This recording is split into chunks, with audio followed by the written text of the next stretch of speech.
Unpopular opinion. You're now listening to the latest episode of the Flyover to the Film. The podcast that saw a saturated market of white male podcasts, and they added a token Latino. I'm your pilot and token Latino for the night, Jusef from Why I Love Movies. And as always, my co-pilots, they all fit in my big cockpit. Brian, Joe, TJ. So, guys, let's crack the beer and jump into it. Happy 20th episode, guys. Happy Let's 20th. go. How's it been, guys? Beautiful babies. Not bad. Just, living the good life. I thought I just permanently muted Brian. Started off professional. That would be close to impossible. And there was a cat. Yeah, this cat here. He's unruly. He does what he wants. So, before we jump into the news, a word from our sponsor, Fear. Have you guys ever gone down a flight of stairs and missed that last step, and you feel your heartbeat flutter, and for a split second, you know your impending doom is just moments away, only to land safely and realize that the fear is the only thing keeping you alive? Fear. We all need it. So, in the recent news, I don't know if you guys have been paying attention. Captain Marvel destroyed the box office. James Gunn is back at Marvel. Us is being labeled as elevated horror, and the Disney-Fox merger is official. So, what's catching your eyes, guys? I'll jump right into this with James Gunn and Suicide Squad. Or doing the Suicide Squad and then getting reintroduced as the director of Guardians 3. Kind of feel like everyone knew that movie wasn't going to happen unless it was underneath him. Unless Chris Pratt took the reins and directed it himself, because I'm pretty sure he was the only one that would be in it. But for me, that's a huge win for him. He's got the big dick energy coming out of the weekend. And that James Gunn thing just rung a bell, because he gets to do DC and gets to do the Marvel thing. So hopefully with him doing that both, it kind of shuts up all of that stupid DC versus Marvel shit. Oh no, it's gonna be Gunn DC versus Gunn Marvel. Which Gunn movie is better? They'll just be into more direct competition with each other. I was wondering how long do you think this pushes back Guardians 3 to 2021 maybe? 2022. Now, when he was out, they were talking about throwing out all his pre-production shit and his script, which would have pushed it way back. But now that he's back in, they can use that stuff still. Yeah. So a lot of that work is done. A lot of the groundwork is laid. So as soon as he's done with Suicide Squad and it's in the hands of the editors, I mean, he'll be keeping an eye on it. But he can pretty much go right to work on Guardians 3. 2 more years? I think he could do it in 2 more years. I'm saying 2022.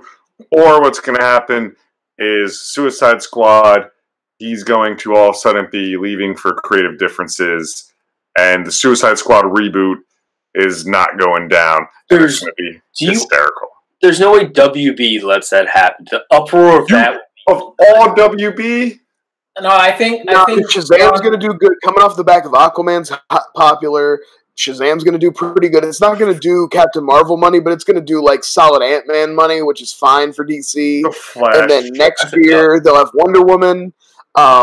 I think this Ezra Miller nonsense about him rewriting the script will kill his version of Flash, and they'll reboot. Same thing with Superman and Batman; they'll reboot the Flash too. So we probably won't even see a Flash movie until after they do like the Green Lantern. We'll almost have a full Justice League before they start to recast those roles again. Yeah, my prediction. That's a whole prediction. I think the James Gunn goes hand in hand with the merger. You know, that merger that thousands and thousands of people lost their jobs. You don't know where Guardians is now going to fall in the new universe that they're going to want to create with all those new players that they just got.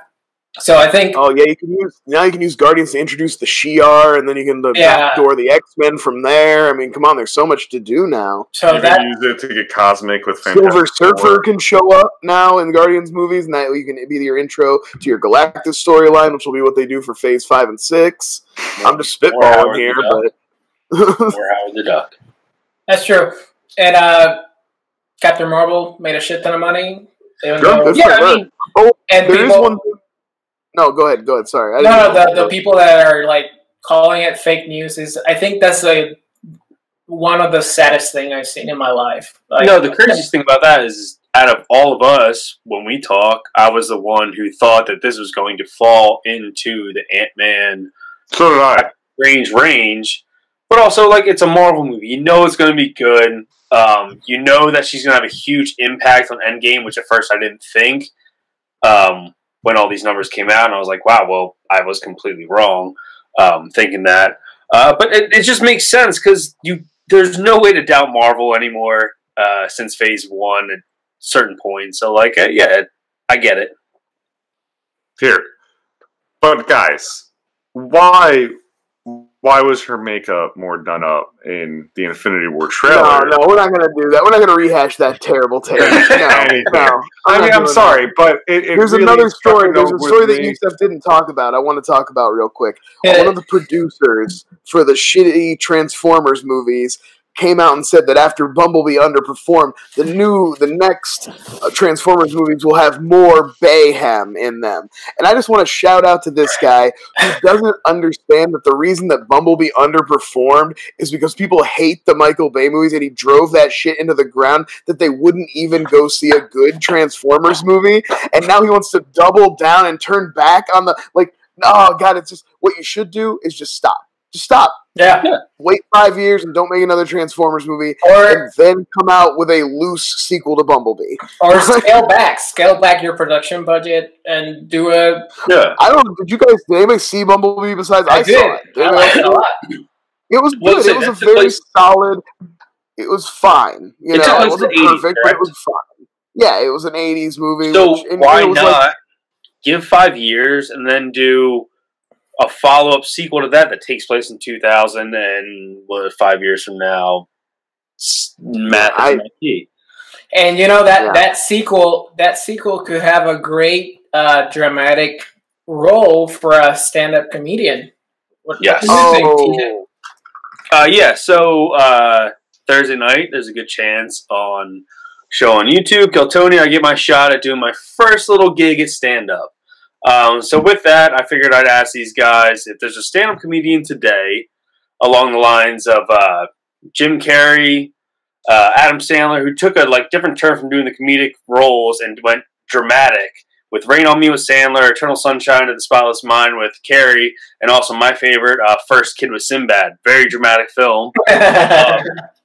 What comedic stand-up today do you want to see take the turn to a dramatic role? I'll start out. One of my favorite comedians right now is Chris D'Elia. Very funny comic, really out there, very charismatic and animated. He's been here and there doing very common, regular roles he does. Right now, the biggest hits that you're reading about or seeing are Stephen King the newer adaptations. Pet Sematary is getting rave reviews right now.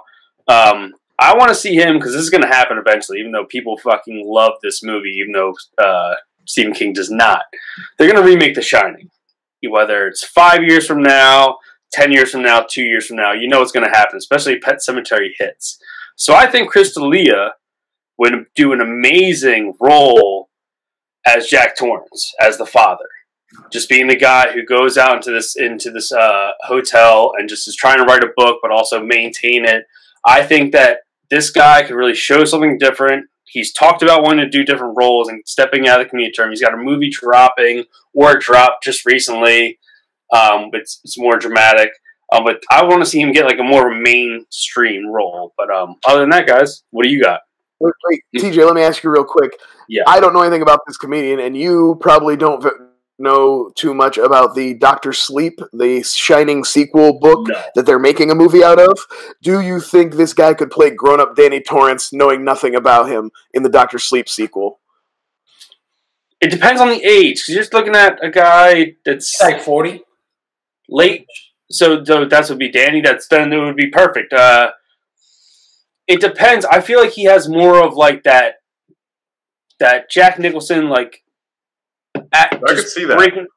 That unbearing, just out there. You don't know what's behind his eyes, but he definitely has the facial expressions. The way he does the stand-up comedy is super animated and really good. So I feel like if he gets in that and gets deep and dark, it would be completely different from Jack Nicholson, but also at the same time calling back to that unhinged thing that Jack Nicholson did for the role.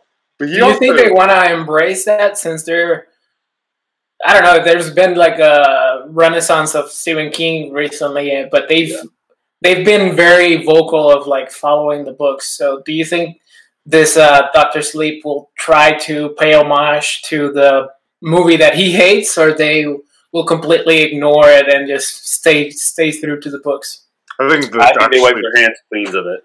Yeah, other than just the names and characters that were used for Kubrick, everyone knows what he is. And Stephen King, if these movies that from him are doing as well, he's got his voice in there, so he's gonna be able to change it around.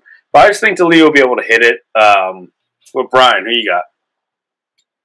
I was thinking of there's a lot of great comedians that I think comedy actually like makes for better actors. I think it's like harder to master comedy, so people who are good at that have more empathy and make for better dramatic actors. But there's a guy, Gary Gulman, that I think has a real kind of schlubby Ray Romano vibe, and he's really funny. And I think he could do like a Punch Drunk Love kind of like, or a Garden State but good kind of thing, like where he's kind of like a dreary dramedy, like something like A Stranger Than Fiction, or So I that would be my pick. I think. Will he have a psychic that wears a helmet as well in his movie, like in Garden State? Oh, I don't know, but he definitely will have a manic pixie dream girl like Natalie Portman. Yes. Because every movie needs one of those. And even if there isn't one in those, I always just accuse whatever female is in the movie of being one. There's actually a cover all my bases. So I have to plug my MRA channel, guys.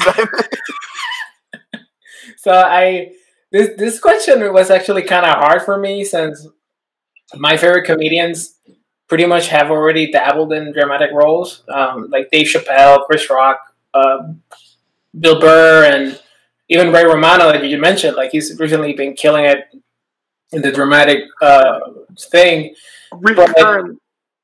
Currently, I am watching all of Everybody Loves Raymond, so all this Raymond talk. It's doing wonders. So it's a great series. Those triggered guys with all the Everybody Loves Raymond. But Raymond, what about Jusef's pick? Deb, quit interrupting, Jusef. Don't interrupt Jusef, Deb. Jeez, that brought the boobs. Welcome to Raymond Talk on Flyover. Nobody can do a good Peter Boyle, and nobody should try. Anyway, I'm sorry for cutting you off, like every time I do. But after a few seconds of thinking about it, I think the comedian that I landed on was on Jeff Foxworthy. He should do like a racist redneck leader type role, like a very dirty racist redneck. What about like a Deliverance remake and he's the head redneck? and he can even use his trademark, like "you might be a redneck," and do like something very nasty. We could use all the blue collar comedy boys. No lie though. This shit strikes to the core of me because, like, as a child, Jeff Foxworthy is probably one of the first stand-up comedians I ever listened to, like, as a stand-up first. You know what I mean? Like, I'm there with you. I, by the time I was a kid, people like Cosby and shit already had TV shows. Whoa! Don't say the C word. It's like talking about Michael Jackson right now. You guys, we gotta... Oh, shit. My bad. All right. Let's move on. Joe, what's your pick, or do you want to jump to your topic? I would like to pick... I think I would want to pick a very similar to what Brian said, and I think John Mulaney would be able to give a really, like, a good, more drama, but, like, a dramedy fair, but like be more dramatic. I think he has that in him. I think it would just be, of all the ones we've talked about so far, he feels like the one who's already the closest to being there. Like, I wouldn't be surprised to hear a project like that announced tomorrow. He's like the perfect fit for like a YA like novel type of a drama. Might be right, man. Yeah, he looks like he's 15. So I feel like he definitely can play like that kid who's dying from cancer but gets on the football team and then makes everyone cry at the end of the film. He's like 40. He's like 38. But he looks. I was more thinking anymore. I don't think that's a brand. I was more thinking the only thing they'd really have to work on for him is just getting his voice not to always sound so sarcastic. He sounds like you and I, but I mean, that's what you got. That's what I'm saying, though. You got to get that because he just did a spot on Crashing in the finale. Yeah, where he plays a dick. Like, he plays a version of himself that's just a fucking asshole. And he was really good at it. So, anyway, my pick would be Mulaney. Honorable mention, I also was thinking, like, Tiffany Haddish. I think she could do a really good dramatic role. Yeah. She hasn't already done one. She puts out a movie every other week. Yeah, well, she's like that. I have a whole thing about stand-up comics that I all think they get these phases of movie stardom. Or not all, like, the ones that get phases of movie stardom, and they get, like, a few years. Some get more than a few years, and then they all fizzle out. Like, we're on Kevin Hart's tail end, right? For a while, we had Dane Cook's string of film. Like, all these comics come hot and flashing based Dane off the Cook and Mr. Brooks, right? I like Mr. Brooks. Mr. Brooks is a great movie. I hope that would be a comeback for Kevin Costner. It was not. I will say, who was his, like, his person? What's like the person he spoke to? I don't know his name, but I know that. Oh, he's the man. Anyway, sorry. Speaking of Kevin Costner and houses with cornfield. Yeah, he bought that house and that he heard a voice. Sometimes weird shit happens when you move into a new house. Sometimes it's just the pipes. William Hurt, sorry. Come on, dude. Really? You're gonna Joe, you're the worst. You're the worst. I set you up for that segue, man. I know. So, guys, well, sometimes you segue to a new home, and I recently moved. Good catch. That's good. It's an awful catch. I recently. Hey guys, what's your favorite William Hurt movie? This is the show, guys. Hey Brian, what's your favorite William Hurt movie? I like V for Vendetta. That's a good one. Mr. Brooks. But obviously Alien is the answer, everybody. So anyway, William Hurt's really good in Mr. Brooks. You should watch Mr. Brooks. It's my pick for the next Flyover State of Film. Wait, is that a Halle Berry movie? So, no. We won't talk about Mr. Brooks. It's like Dexter. There's more in it. But we keep talking about Mr. Brooks. Guys, welcome to Brooks Talk. This week we'll be talking about Mr. Brooks. Next week we'll be talking about Herb already today. No, so I recently moved into a new apartment, and what I wanted to know from the guys tonight is what are some movies you like of new homes, like, you know, moving into a new home stories, and they don't have to be horror movies. Jusef, would you like to start? Yes, so I immediately went to horror movie when you said that, and I was like, I'm gonna challenge myself because I want to give the best for the guys. So my pick was Poltergeist. I'm kidding, no. The movie I picked was Beetlejuice. One of the best, one of the most Tim Burton movies of Tim Burton has ever done, starring Alec Baldwin, Gina Davis, Michael Keaton, Catherine O'Hara, Winona Ryder, and the child pornographer guy that we will mention. Jeffrey Jones from Ferris Bueller? Yeah. Or Howard the Duck. And Howard the Duck. Yeah. All right, come on, leave that movie out of it. So Winona Ryder and her family with the child pornographer moves into the former home of Alec Baldwin and Gina Davis after they passed away. And she starts seeing them as ghosts, and they're dealing with like a trickster demon or ghost named Beetlejuice, played by Michael Keaton. So it's just Ed Asner. It's hilarious. Practical effects, the story, the music, it's just all across the board. Touch of like that. One of the best. That's got like my favorite part. Time stop of animation, but also the fact that they move into that's their dream house, the Alec Baldwin, Gene Davis dream house, and then the child pornographer and the other person move in and change it all about. That's my favorite Burton. Yeah, and I have valid.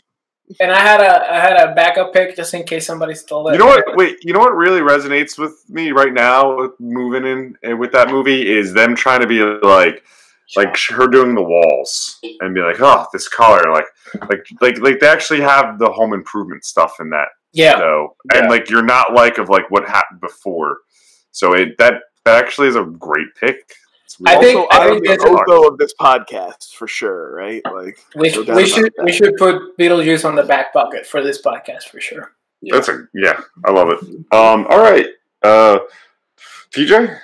Well, I was gonna say, houses, homes, new lands. The word kind of doesn't mean a thing. I was gonna say like a duck that goes from one planet to another in Cleveland, but we talked about Howard the Duck for a minute, so I'm not going to do Howard the Duck. I'm going to do Little Monsters. Not a horror movie. It's about Fred Savage, moves into a brand new home. His dad, God, I always miss Daniel Stern. God, I always forget his goddamn name because that. William Hurt? Daniel Stern's his dad. Fred Savage? Fred Savage. They move into a brand new home. Howie Mandel. And Howie Mandel is a Howie Mandel living underneath his bed. It's the only friend he makes in this brand new town. I think it does a lot of things. I've moved 11 times growing up. Making new friends in new neighborhoods is the fucking toughest thing in the world. And if I can make a friend with a monster who lives underneath my bed, pause. The monster underneath my bed was Howie Mandel. I'd fucking staple his ass to the floor and I'd push the bed over it.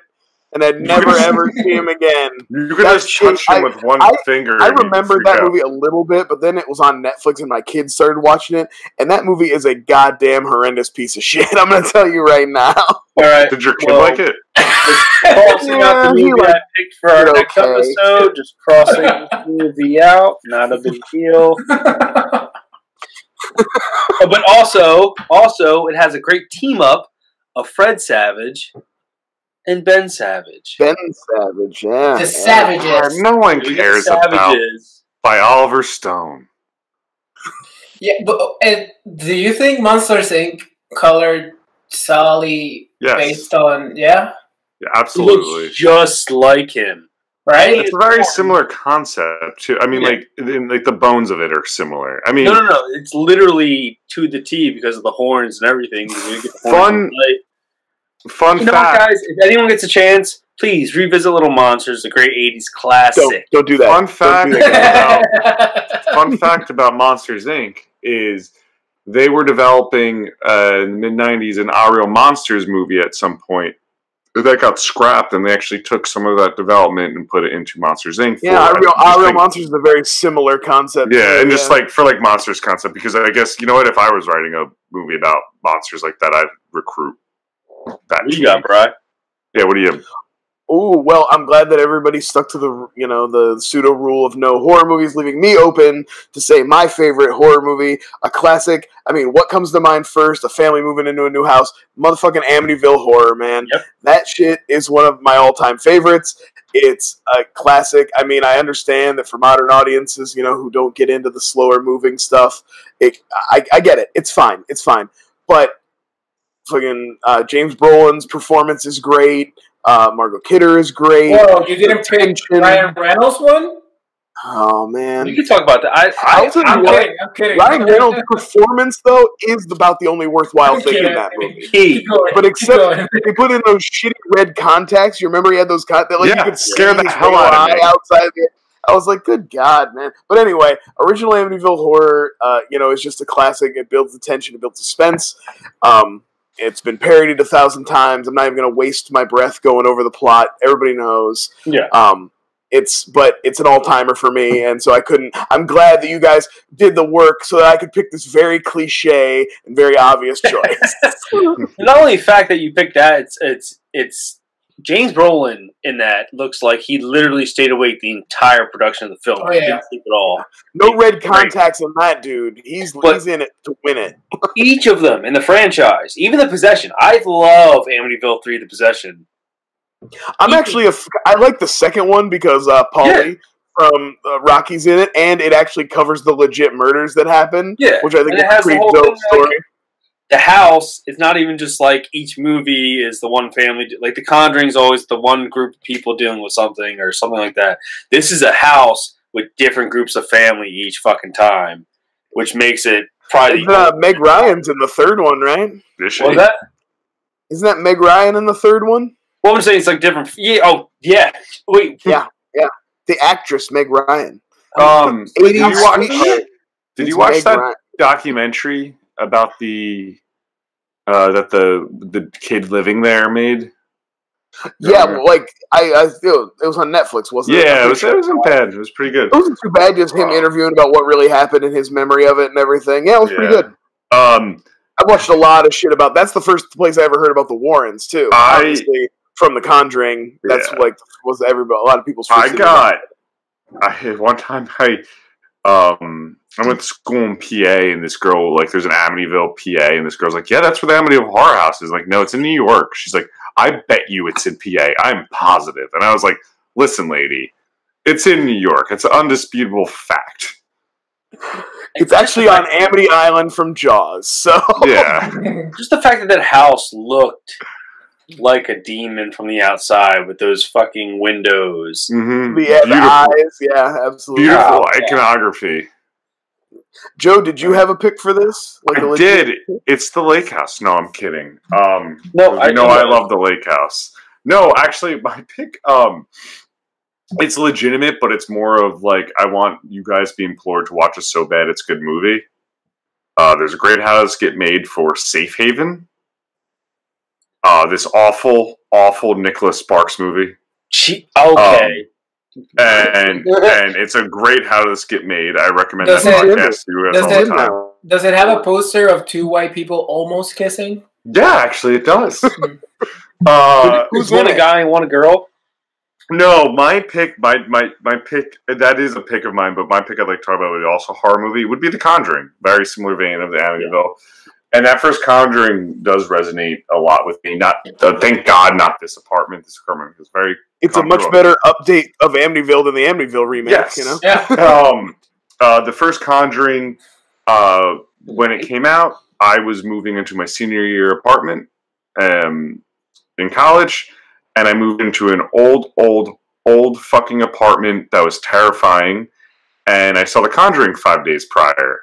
Let's just say it took a while to get accommodated to that, but I do think with this topic and freshly moving to a place and all these movies we mentioned, I like that you guys had picked movies that do have scenes of them incorporating or actually like, moving into a home. It's not just like it's a new place and you don't see it in the horror happens. Like they do have like we're getting accommodated. Like I know before like Poltergeist was mentioned on here just as a joke, but Poltergeist is the epitome of that, I think, because like they're putting the fucking kitchen together and the dishes away and they see all the chairs line up. Like that's Beetlejuice is almost both. It's like you see people who have just moved in and then you see the act of new people moving in.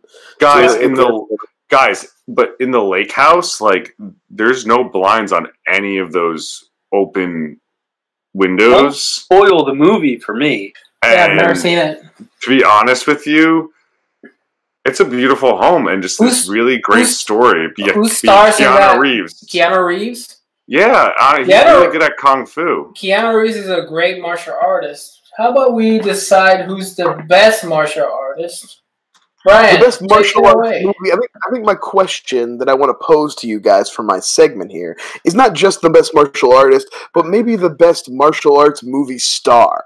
You know what I mean? A person who epitomizes what we think about when we think about martial arts movies. So I want to do maybe like a mini movie fight here. You know, I'll get an answer from each of you. You each have a couple minutes to just tell me about your guy or girl. No, you know, there's a lot of great female martial artists out there. And, and then I will use, in my infinite wisdom, I will deem the winner. So to decide who goes first, who's going to get to have first crack at the pick, I thought maybe just a little trivia question. And since I just mentioned female martial artists, who can tell me the name of one of the two female leads from Crouching Tiger, Hidden Dragon? Michelle Yeoh. Joe, very nice. You get to go first, buddy. Woo! Joe looks like he's Googling. And who's going second? Well, I don't know. I'll decide after I hear Joe. well, well, guys. Speaking of one, Keanu Reeves. To me, I need to whitewash this category before we even start. As I do. Martial arts movie star, a white man, of course. I think Keanu Reeves is a phenomenal martial arts star, not just in The Matrix, but also in John Wick. He 47 Ronin. 47 Ronin is pretty fucking great. Don't help him, Judge. No, he's right. That's what I was looking up, just trying to refresh my list. And I personally think Keanu Reeves, he brought also Kung Fu to me growing up in like the mainstream to show me like mixed martial arts and fighting and whatnot implemented in movies was awesome. And they took kind of what Quentin Tarantino does, from Japan and China and other Asian cultures and showed you the fighting styles and Kung Fu in these American movies. And Keanu Reeves has quite a few of them. I mean, even something like kind of crappy as Johnny Mnemonic has some really fucking cool fight scenes. All right, I'm going to hold you up there, Joe. That's a great opening statement. I think I got a vibe for where you're going here. Yeah, sorry, I'm not the Kung Fu master. No, that's fine. That's good. Like I said, I just want to, like I said, I'm going to treat this like a mini movie fight, but I want to keep it civil. I'm going to keep control of the situation. Next, I think I'd like to hear from TJ. All right. So I'm going to be the guy and not go for low-hanging fruit here. I'm a simple fella. I grew up in 1987. That's when I was born. So I grew up in the 90s, so I didn't grow up in 1987. I'm going with Ernie Reyes Jr. This guy has put his face on literally everything that has to do with martial arts across the board. We're talking when he was 15 years old, playing Donatello in the 1990s. He's the Warwick Davis of martial arts movies. He came in so young. Come on, man, stop helping people make arguments. Well, I came in on Joe, so I have a comment for Joe. I have a comment for TJ. I'll have something for you, Can too, I baby. be super Don't racist worry, baby bird. I'll feed you. and drink sake?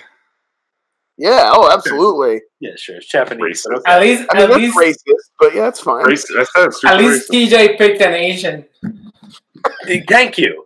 Now look, Hey, Keanu Reeves is a Pacific Islander. Shut up, Joe. No, you had your moment, Joe. You'll have more. Now I'm only talking. Now I know Brian wants a star, but I'm not just talking about a star here. I'm talking about an everyman. This guy not only is a star in multiple movies, including incredible hits like Surf Ninjas, TMNT 2, Secret of the Ooze, The Rundown, Rush Hour 2. He also plays the stuntman in the Turtle sequel, but he does stuntmen for everything: TV series, movies. He doesn't have to have his face plastered across the screen or his name as a first bill on any poster. Ernie Reyes Jr. has been doing it since he's been 9 years old until now. And not only that, he's established himself in film, TV, music, because he's a fucking decorated rapper right now. And Great argument for martial arts. And his comedic timing, which you also need in these films. You can't just be a hard ass who kicks the shit out of people. You got to have comedic timing. Oh, yeah. Remember the beginning of Secret of the Ooze when he calls that girl fat? That's hilarious. All right. Jusef, let me hear what you picked, man. Come with some heat, please. Oh, man. I created three They left arguments. the plate wide open. Jusef has his pick of so much. Like, I thought I was not going to get to use any of them, and I'm going to use... I should use Jackie Chan, because it's the movie that inspired this... The movie that we watched that inspired Brian to make this question, and I'm going to stick with him. I thought I was not going to get to use him, and I had arguments for Donnie Yen and for Jet Li, but I'm going to pick Jackie Chan. Fuck it. He's been active in the industry since 1962. 8 years old. He has over 142 credits to his name. 79 of them, he was the action choreographer. So he designed all the action sequences that you saw on screen.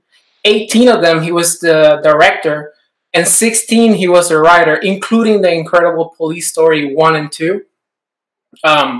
He realized that everyone around him was trying to be the next Bruce Lee, so he decided to be the first Jackie Chan, creating a mix of intricate choreography that utilized the space around him, a la Buster Keaton, and hard-hitting kung fu like Bruce Lee, and sliced in that perfect comedic timing that just made him Jackie Chan. Because the reason why it's so inviting for the audience is because he's not a machine. Like, you see the pain when he connects the punch, even though he's like going like, oh, it hurt.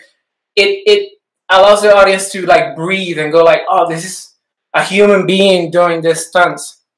And the fact that he did all his stunts, like the tiny moments that he showcases in the end credits of the failures that and all the takes that it took for all of his incredible stunt work and fight work. Just like, I don't even need his 142 credits to argue against your two people. I can just use the Legend of Drunken Master that we just watched, and we're gonna get there. Hold on. Don't just pick sequences. Just a sequence of him catching a fan in midair is better than anything that Anthony Reyes did in his entire fucking career. And for Joe to pick Keanu Reeves, are you rebuttaling right now? Why are you rebuttaling? Hey, man. I'm just jumping in here. Hold on. You I'm don't have just to offended. rebuttal. You don't have to rebuttal. I will say, Jackie Chan, what you said, or what Joe said about Keanu, it was legitimate. He brought Kung Fu to the mainstream. Jackie Chan did that for me in Rumble in the Bronx. I want to say that Kung Fu to me, and I went from there. But it doesn't matter where it comes from. It's still legitimate, no matter where you discovered it. And I want to give Joe didn't make this as a point, so I'm not going to give it to him. But Keanu is a legitimate pick. In the way that he committed himself to his training. He wasn't one of those guys who learned just enough to get the choreography done in his movie. He committed and he really got into it, and it's part of his life now. And like, I do consider him a legitimate martial artist. So as much as we shat on Joe a little bit here, but I'm not even going to waste time having you guys battle anymore. I want to move on and talk about the movie. Obviously, Jackie Chan's the right answer, but shout out to Donnie Yen, Jet Li, Michelle Yeoh, and like Jean-Claude Van Damme, everybody else who's made a career being martial artists. I think that was a good, I heard what I needed to hear about Ernie Reyes Jr. I like the rundown too, but come on, let's be serious here. We know what's happening with this fight. Right. Why drag it out? Let's get to talking about Drunken Master, boys. Okay. Wow. I mean, guys, listen. Have you seen The Lake House?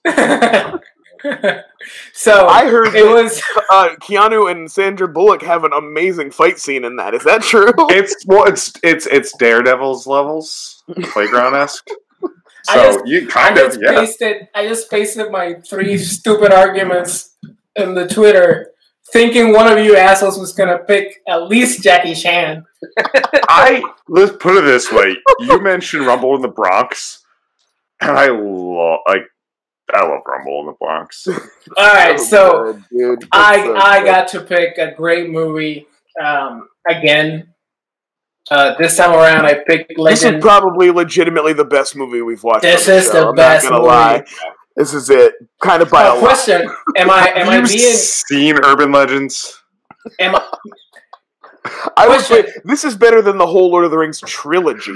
I know we're can we mute Joe for the rest of the episode for that question? Question: should there be a D? Should it be Legend of the Drunken Master? The Drunken Master.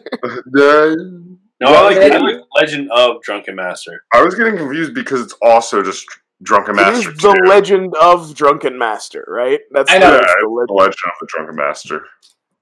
So the story is quite simple. We don't need to go into it that deeply. Well, I was going to say, real quick, I watched original Drunken Master from 1978, also starring Jackie Chan, just to like inform me a little bit more about, because I literally just watched this in January. I watch this movie all the time. I love Legend of Drunken Master. So I was like, I'm gonna get a little deeper and I'll watch the original too. And I just wanted to inform on this character a little bit, because this is stuff you don't really maybe know in this movie. Like Jackie, Wong Fei Hung, also known as Freddie Wong, if you're watching the sub version on the dub version, on my DVD. He was kind of like, I don't want to say a Trump kid, but like, because he had actual skills, but like his dad was the master. He was already skilled and like better than everybody in his school. He like just kind of dicks around and doesn't respect his teachers. He's kind of a punk.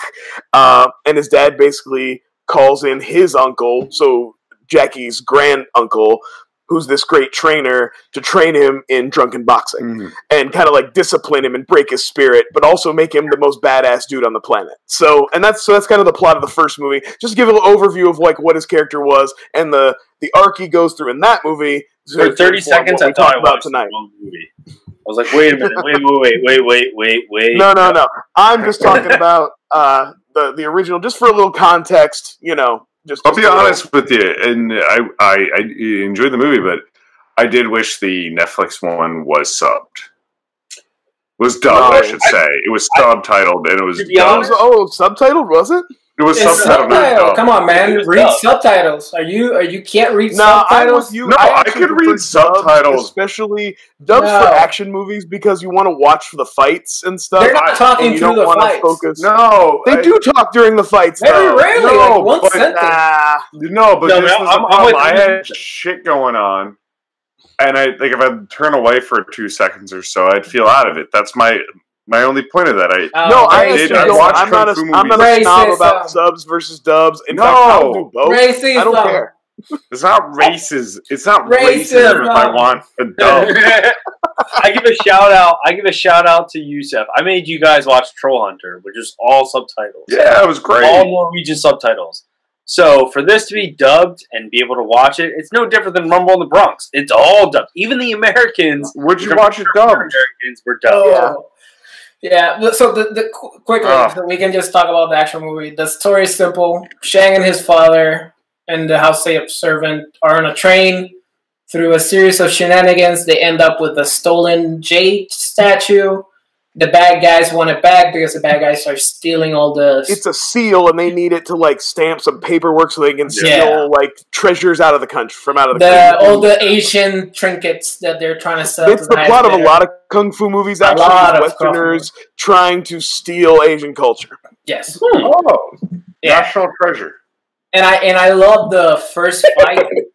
Yeah, I love the first fight. How they are all like in confined spaces, like under the train. And I love that, because that under the train scene is I watched this movie before you suggested it, and I did that thing where, like, you get drunk and you just like, oh, Jackie Chan movie, boom. Me and you have joked about this a bunch of times, but like you put it on, and I always would just like, it would be so late and I'd be so inebriated that scene I always would fall asleep to, is him dodging the spears underneath the train, and then I'd wake up or have like vivid dreams of him doing that, and wake up like, God, why did I fall? I want to see so much more of that.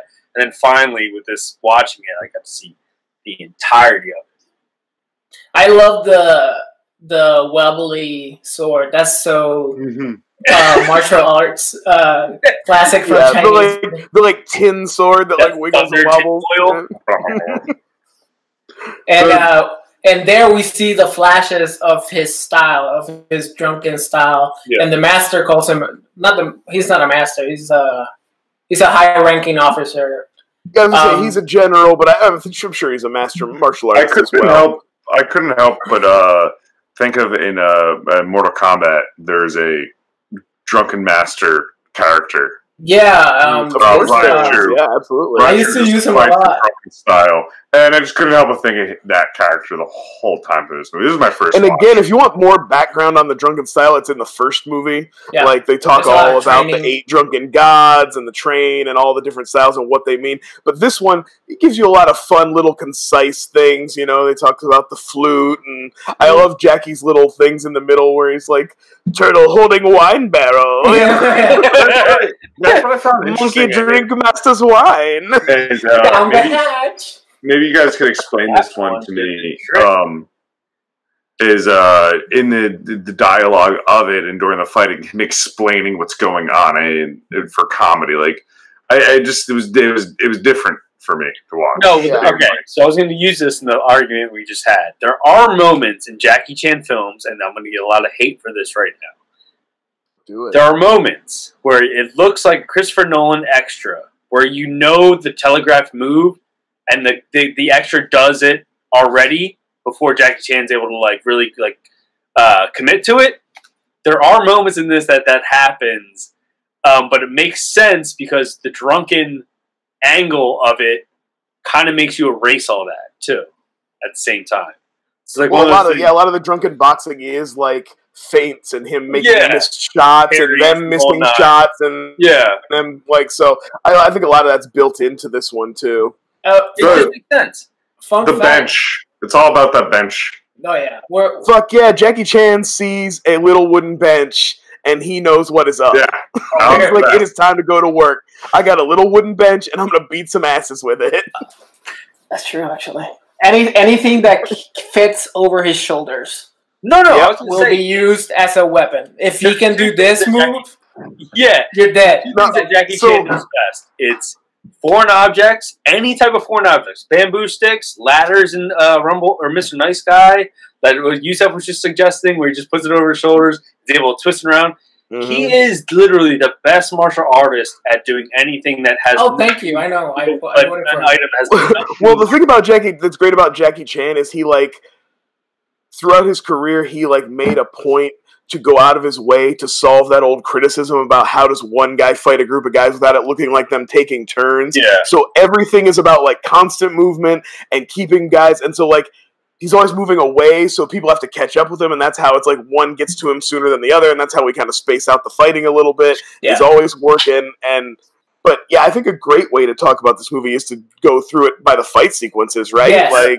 That's what you have the one under the train. The one under the train. Then they get that, and then they get home. And I mean, do we want to talk a little bit about the melodrama of it? I mean, it's kind of it's a classic Chinese movie. It's got comedy, it's got drama, it's got everything in it because those movies were made for everybody to be able to see. In case you only had them, if you were poor and you only wanted to see one movie, you got to have it all. So that's why movies are like that over there back then. That's awesome. I wanted to touch on 2 points outside of the fighting. Which one is the stepmom. Anita Mui. Anita Mui is a fucking icon. And she's fucking hilarious in this movie. And she actually plays the love interest of Jackie in Rumble in the Bronx. She's not so much a love interest. She owns the shop. There's a little bit of flirting. So it's there. Mm-hmm. There's flirting. She's staring at him when she's so good in this as his stepmom. The stuff where she gets fakes hit, a pregnancy to avoid getting beat by the dad is great. The fake pregnancy is both hilarious and Bond level villain of evil. Yeah. How long is she gonna pull that ploy of being She's still talking about it like it's a legit thing at the end of the movie. He's going off at the end of the movie for the final battle, and she's still acting like she's pregnant. She's yeah, he asked him how's the baby? He's at this point. And they should. She should be really trying now. Get that drunken seed in her. The moment when she gets hit in the face and her jaw stays sideways. No, something I wanted to say is this movie has the best karate reaction faces of any fucking movie ever. From Jackie Chan's drunken faces to all the henchmen that just attack him. They have that. Right before they go into him, they close in on his face before they just get. I love him at the end when you see how he would stand with his head down between his knees to get his face all red like that, so he had that really super drunk look. I have starred up, insane red face. I was yeah. Jackie, when he had the gasoline in him, yeah. Oh, that so was hysterical. But the last point I want to touch on with Anita is during the fight when Jackie like poses and she goes next to him and next to him. I also like when the dude comes to get the jade seal and she straight up gets in a fight with him like outside. Yeah. Like he comes to the door and she like throws down with dude right there on the front porch. She has no fear. She's like, "What? You're in my house. This is my house." She's great. They leave and they all like come out of the fucking doors and shit. The next, oh, it's good. It's good. The next and the last. Oh no! Go ahead. The last thing I just want to touch before we just jump into all the craziness of the fights is like the legit shame Jackie has after like being too drunk, and the dad saying like you brought shame to the family, and that's why drunken style. Dad and stuff. Yeah, that's a great sequence. Like you rarely see Jackie act. The first movie kind of hurts that a little bit because then when you realize that, well, you're the dad is the one who sent him to Sohai to train. Yeah. He knew his drunken style. He knew the repercussions. He knew that like a lot of drunken boxers turn out to be drunks and are fucked up. That's a great thing in the original movie. The old man, like he gets the shakes when he doesn't get his booze and he's not as good. Just like Jackie Chan isn't at his peak if he's not drunk. Yeah. He's good. He's amazing. He's better than most. Right. He's not. That's a question of the original. Yeah, absolutely. Is Legend of the Drunken Master, because it was made so much further and there was more popularity, more of a rehash? No, it's no way. Okay. Definitely. They're totally different. Yeah, sometimes that happens. Like, with and that's it's not an Evil Dead situation. They're totally different. I was just wondering.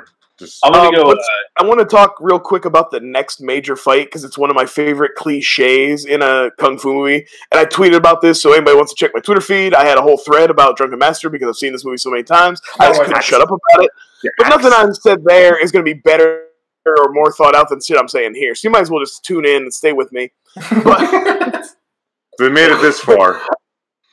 I mentioned that this is one of my favorite cliches, which is when the protagonist, your main martial artist in the movie, has a friend who's like a little bit of a rival, and they challenge him, and they have a fight where you can tell the master, he's taking it easy on him, he doesn't want to embarrass him, and then usually that guy ends up, they team up. That's all in this movie, but it's also in movies like Ip Man and fucking like Once Upon a Time in China and stuff like that. So it's just always the second best good guy. There's always a guy that could be the protagonist of his own movie. Usually, like he's a badass. He's great up against Jackie Chan. Yeah, but yeah, he has an exhibition fight, and then we have the bad guys finally catch up to him, and he fights like 6 of them, and he's trying to drink at the same time while fighting. And it's just this is the fight where he definitely drinks broken glass, like 100%. He catches those bottles and smashes them together, and then he's just like, and it's like white rum and wine. He's pouring it into his face, and he asks like, when the stepmom looks at the bottle, he's like, "What does it mean when there's a skull in the bottle?" He's like, "Good stuff." I love that scene. I love the friends too, like her like telling him to do drunken boxing to impress all her lady friends that she was playing mahjong with and shit. Yeah. I love all that too. It's so good. And there's like a tiny moment in that fight that always impresses me, and that is when he's like laying on a bad guy, and the bad guy moves away, and he stays like that. Yeah, and the other bad guy tries to kick him, and that he stands up quickly. Physicality is unreal. It's incredible. Just like so good. It's so watching, and like I said, I'm watching the original. It's 1978, so it's like this young, lithe Jackie Chan, and it is crazy what's going on with his body. I'm like, there's people aren't meant to look like that and be able to do those things. Like, what's after so you got the big fight with all the guys. That's where like the bad guys kind of find out about Jackie Chan, and so then they realize, and then but he gets too drunk there, and that's when his dad gets mad and kicks him out, and then he gets caught. The bad guys catch up again and kick his ass because he's too drunk. He's too drunk. There's a level. You can be not drunk enough to be your peak, and also you can get too drunk and then you can't fight either. So like there's a balance, and that comes up later. Yep. And then he publicly shamed. You already mentioned the fight between the mom and the police officer. And that's when he takes Jackie to the restaurant, and we got one of the craziest things ever put to film, which is the Axe Gang invading that restaurant and fighting both Jackie and the police. Yeah, this was one of those scenes that, like, the first time I saw it, it like changed what like the level of what I thought martial arts in movies could be. I was like, oh shit, this is fucking nuts. This is unreal. There's no like, this isn't Agent Smith's coming in and turning into CGI. These are 100% real dudes, all of them, all choreographed, and like a huge crowd and just pouring in and out the windows and all the stuff, like the way they use the room and the way they use like the breakdown, the destruction of the room. Like, as it falls apart, it becomes part of the fight. Oh, there's so much going on. The dude so fucking good. When the dude just destroys the stairs, it almost gets me. When he just stomps on it. But I was watching that sequence, right, and it reminded me a lot of Quentin Tarantino's Kill Bill's. Oh yeah, stole that a lot. Like like that frenzy of violence, and I was like watching it, and I don't know why I blocked it out of my memory. The gore, I was like, oh, if this was a Tarantino film, there would be blood every 3 seconds, and then the bamboo breaks, and he just starts cutting people left and right, So good though. It's so good. It's 1,000 paper cuts. When the bamboo splinters, the camera like keys in on it, which is fucking amazing because you don't realize that. Because what's going to come after? You're like, oh no, his weapon's done. You're like, oh nope, it's not. And he just fucking splinters. It's a new weapon now, man. It was an upgrade. That fight, Axe fight, I didn't even know it existed until you made me watch it. And it's amazing, guys. It's so fucking good. And the fact that they choreographed that. He gets so shiny. But yeah, Joe, that's. Tell us more, Joe. I want to hear your virgin eyes. Tell us more what you got. I was going to ask you, Joe. That's exactly what I was going to ask you. The Axe Gang, and for the first time. No, the Axe Gang. I did think of the. I will say I did think of the Crazy 8 scene. But I really don't think this has anything on that. It was fucking incredible. It was like, and then each and every one had a hatchet and axe. And you're just thinking about how they choreographed that, and that even the star, Jackie Chan, was probably so implement into how it was choreographed. Yeah, is even more impressive. He has to do it and not just he has to direct it, but not, you know what I mean, also just do it too. I mean, the climax of the movie is crazy. Like, basically from this point on, you're about an hour in when you hit the Axe Gang fight, and from this moment on, the movie barely takes a breath. Like, the next scene is a little slower, but not much. It's still kind of like, it's almost like a spy scene, but like, it just cooks through the end.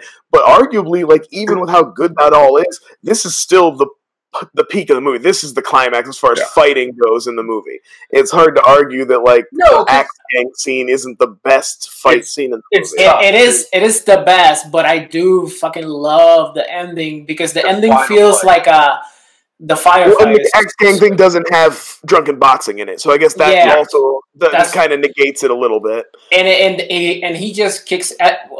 Let's like dial it back a little bit because the reason why I love the finale is because it feels like a video game. Yes, he fights bad his way through the bosses. Yes, I love the guy with the Shane. Yeah, changes on fire. One hand. And I love how his look changes throughout. There, just gets more torn up and beat up and bruised, but he still gets. He's got the fan and he's got the white cloak. Yeah, it looks all good. I also one thing I love that they bring back the girl from the beginning who sells the snakes, who was at his fight with his friend, and she gets to use those snakes. I was like, that's good storytelling. They set up, they paid off. Yep. Like, good for them. And also, one of the things I almost. Like, I had seen this movie a bunch of times before I realized this. The little spy scene that I talk about where him and his buddy both try to break in and steal the seal back, and they get caught. and then they get like thrown in jail and beat up, and Master Wong has to sell his school or like sell the land or something to get him out. Yeah. But the guy who's beating him up in jail is the dude who later comes back as the one-hand guy that he fights with the chain. And for some reason, I never put that together. I just wasn't paying attention to who was kicking their asses. It was just somebody who was beating the shit out of them. And then so I was like, oh, okay, so that's like a build-up too. Like he's introduced, and then we get, he comes back for that fight with him. But And we get one of the finale. Like I said, the last 25 minutes is a legit continuous fight sequence. Just a firefight. And we get one of the Jackie Chan tropes, which is a villain that has long legs and a lot of dexterity. A lot of kicking. A lot of kicking, a lot of fast-paced kicking. Because they make for... Drunken Master also has a kicking villain. You guys know how hard kicking is? Yeah, and it's impressive. Like, there's a guy I think that's badass too. I think Who Am I? Who Am I has another one that is just like fast-paced kicking, and it's that same thing that going like with the leg in front of him, whipping the leg around through the air. Yeah. I love the little the air cutting sound effect they put in. The little when he's moving the leg real fast. It's tight. Uh-oh. There he is. Oh, hey, just. Oh, talking about kicking in the air. You know how fucking ridiculous it is that... Sorry, just audio listeners. You didn't just see something. No, you missed out on grade A Taekwondo. Right, I want to go back and relitigate the Kung Fu Master fight we had because I think Joe needs to be in the running now. But I wanted to fucking call out the insane man that is Jackie Chan for putting his foot on fire and kicking water in the air to put it out. That's tight. He jump kicks there. But come on, if you're gonna call out a stunt, you got to do the coal crawl. Oh, we're not talking about a coal walk. But that motherfucker falls in a coal thing and is like in it for 30 seconds. And that's fucking crazy, but I'm saying, like, those type of details that are so unnecessary, but they look so fucking cool. I bet it took him, like, 20 or 25 or 20 takes just to do that split-second detail of him. It also probably took him a second to think about it. That's, like, the best thing. To me, the craziest Jackie Chan moment is you're all going to yell at me. Is it Rumble in the Bronx where he jumps on the ship?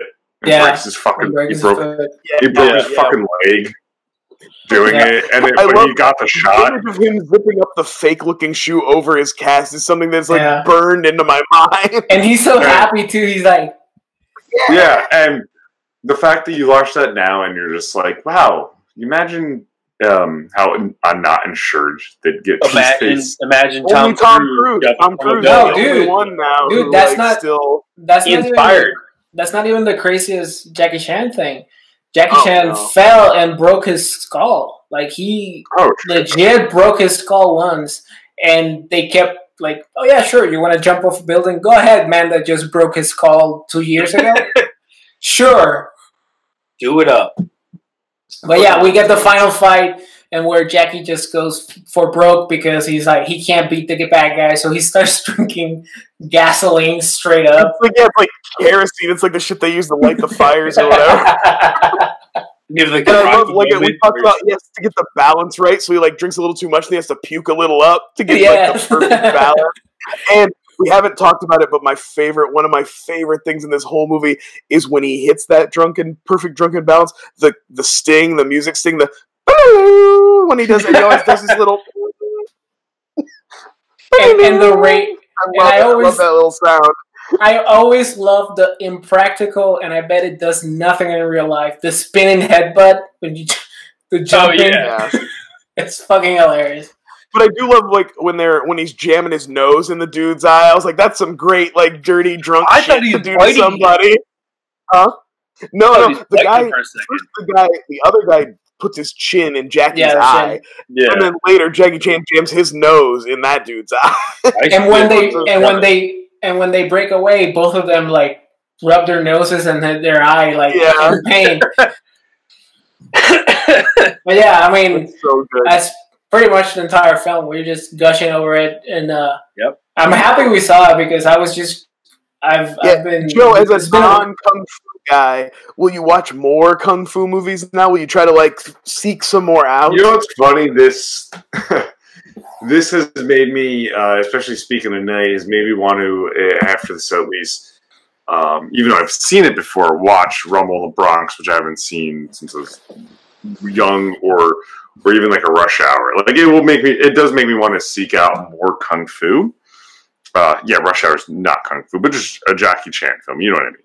He does some great Jackie Chan stuff in that. You can't take him away from him. He does some good stuff, especially in the first Rush Hour. But if you gave me one of you guys gave me decent kung fu recommendations, I definitely would watch them. I pasted the arguments in the chat, and there's a couple movies in the chat. Yeah. Well, I would always say, and this goes for anybody out there, the Ip Man trilogy with Donnie Yen is amazing. Crouching Tiger 100% still holds up. That's a great one. So I'd like to Hero and Fearless for Jet Li. Yeah, Hero and Fearless are both really good too. I'd like to revisit Crouching Tiger because was that 1999? Yeah. Okay, so in let's say 2000. Well, actually, it was 2000 because it lost to Gladiator. Okay, so I was 11 or 12, right? And I remember my dad got the DVD and we watched it, and because we were both not kung fu people, we watched it and we were just super like bored. I know that sounds weird, but I was 12 or so. I'll tell you what, he wasn't going into back it. and rewatching it, I used to think that too. I was like, man, I like Crouching Tiger, but it's a long one. It's kind of like I think this is the length. It's not. It's like a tight 2 hours, and it moves. Like I remember vividly remember the way you look at movies now as a grown up. You'll enjoy it way more. Okay, cool. Because I remember falling asleep, but everyone being like, "Yeah, it's amazing." And actually, it's funny. I think we had like a VHS like bootleg, like Chinatown bootleg of it. You know How what I mean? ironic. Someone was like, my mom bought it. She's like, yeah, this won an Oscar. So let's do the ratings phase. How about you, Joe? You start it off, Joe. What do you think about Legend of the Drunken Master? I give 4 mini stools or little benches. Four little benches. Out of what? Out of 5? Okay. Out of 5. Good. I was gonna heck kick you, man. I was like 4 out of 10, and you're off the podcast. So what are you thinking? I'll replace you tomorrow. I don't care. Part of my argument was that Jackie Chan doesn't get enough recognition along American lines. He's got Rush Hour, and he's got Shanghai. Yeah, other than that, he's still fucking working. Go check out The Foreigner. The Foreigner's like a fucking Taken style, Liam Neeson-y, old mean Jackie Chan. He fights a little more, blows people up and shit. It's great. His cartoon series is really good too. This movie just proves that that is good. Yeah, this movie just proves that 1994 is one of the strongest years for film ever. So, guys, thank you, Jusef, for doing this. I definitely give this an 8.9 out of 10. It's just so fucking clean. Definitely the best movie we watched so far for the podcast. And, yeah, definitely check this movie out ASAP. But you, Brian? Oh, man, I mean, this is like a 9.9 for me. This movie is probably in my top 10 of all time. I fucking love it. It moves. It's like such a fun reel. Like I said, I just watched this in January and was more than happy to come at it again. I had no problem. Like, it's amazing. I was telling my wife, we were talking about like, oh, it'll be fun to introduce Harrison to some kung fu movies. I was like, but you can't start with Legend of Drunken Master because it's too fucking good. And it'll ruin him in every movie. It'll be like, well, this is okay, but it's no Legend of Drunken Master. So you gotta like work up to that shit. And that's how fucking good this movie is. So it's almost a perfect 10. I love it. I can't say enough good shit about fucking Legend of Drunken Master. I agree. I'll give it 10 drunken bubbles out of 10. Hey! I fucking love this movie. This is my childhood. Like, I remember renting this movie with my uncle fucking every time. This and Rumble in the Bronx. I watched it way too many times. Where can the people find you, TJ? We need to pick a movie. Yeah, TJ. What's your next movie? Oh, so as usual, Jusef picked a really good movie, and now bring it down. Yeah, drag us back into the dirt. We're going back to the Flyover State of Film way, and thank God. Yeah, there's this movie that I kind of Wanted to dive back into. It was really hard to find, but I realized they changed the name of it. So, oh, that's a good sign. Yes, this is a classic. The Stan Winston, yes, the makeup artist, creative creature guy of all time, directed film. It was called A Gnome Named Norm, but now it's called Upworld, starring Anthony Michael Hall, and it's about a cop who finds a gnome. One of those things where Joe has to bootleg us. Shit doesn't even now I looked it up. Joe, do you still know the Chinatown guy? No. I do. I got a couple people. It's that same guy his mom bought the VHS from. I'm pretty sure every time I make you guys watch one of these movies, you have to pay for it. So this movie costs $3.99 on iTunes to rent, or anything. Guys, we need a Patreon just for our rentals. I was gonna say we're gonna start a Patreon or a GoFundMe, and so if you guys want to help us watch these movies on iTunes, Patreon, maybe I'll fucking do another bunker. Do us a favor. Pay me to do my hobby, you asshole. What's it called again, TJ? All right, so there's two names for it: Upworld, or A Gnome Named Gnorm. GN. Fuck you. No, it's on Tubi. Man. And here's that's why the sequel to Gnomeo and Juliet was Sherlock Gnomes, because this chapter was already taken. And it's under A Gnome Named Norm too. That's what it is. That's the movie. So please, guys, I'm bringing us down. Let's get fucking weird. Let's talk shit. And also, Jusef, that's your childhood. This is my childhood. So why don't we just destroy my childhood and uplift you? Well, now we know why Jusef is nice and balanced and normal, and you're all fucked up like that. Great, guys. Next time we're gonna watch John Goodman in the Flintstones. Alright, TJ, sign off. Alright, you guys can find me at TJ Dex. You're on Flyover State of Film YouTube. Yeah, that's right. We changed it. It's Flyover State of Film YouTube now. It's no movie. We are the fucking movie squad now. Yeah, we did the movie squad right here. And if you guys enjoy it, subscribe, comment, like, hit our Patreon, help Ryan buy this movie to watch, because I know he doesn't want to. And that's it. Yo. You can find me at Chindango1, being probably an asshole and getting unfollowed by people we perceive as friends, and maybe blocked. I don't know, but squad. Nice, Brian. Hey, this is my chance to plug the DVD bunker. I'm not making new episodes, but there's plenty of old ones. Let's go listen to one. They're good.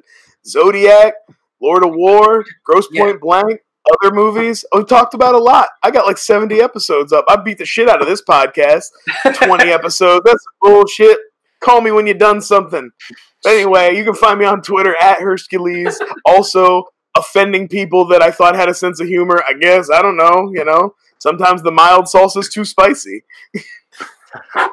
And you can find me at wildlovemovies.com. Yesterday I posted my 400th review, so fuck you, Brian, with your 70.